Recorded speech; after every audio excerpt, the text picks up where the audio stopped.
is ABC World News with Diane Sawyer. And a good evening to you from all of us on this Friday night. As we come on the air, a nation so many Americans fought and died to secure is cracking apart. At this hour, the capital of Iraq, Baghdad, hanging in the balance. And here at home, the president weighing in on what it means for the safety of Americans.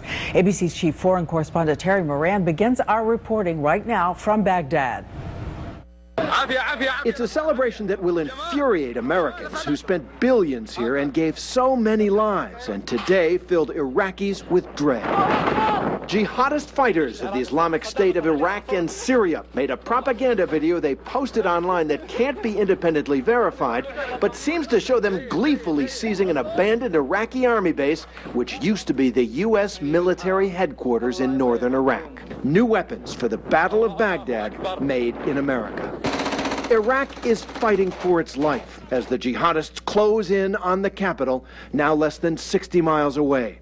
The group's tactics, which have led to success after success across a huge swath of Iraq, ferocity and terror. Today they announced they've executed 1,700 of these men, apparently Iraqi soldiers captured in recent days. An unverifiable claim, but believable. The number of people killed in recent days may run into the hundreds. And that ruthlessness is why U.S. officials are so concerned the terror here could spread and threaten Americans.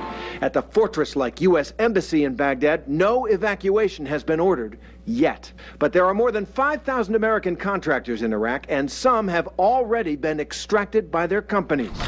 President Obama, wary of sinking into another Iraqi quagmire, said he's still considering options, but no U.S. boots on the ground and a stern message to Iraqis. It's up to the Iraqis as a sovereign nation to solve their problems. But in this country, where so much blood has been spilled and so much hatred sown between the communities, that seems almost impossible. Diane? Terry, thanks so much to you for the reporting from Baghdad tonight. And ABC's chief White House correspondent Jonathan Karl is standing by now. And John, we heard Terry point out the president said no American boots on the ground in Iraq. What other options are there? Well, he met with his national security team earlier today, and he asked for a list of options, including U.S.-led airstrikes on militant targets in Iraq. But even as he asked the military to present those options, he made it abundantly clear he will not rush into this. In fact, he said he will not order any military action in Iraq until the Iraqi government first shows a willingness to deal with those political problems, Diane, that led to this problem in the first place. But what is the biggest worry in that room about doing nothing?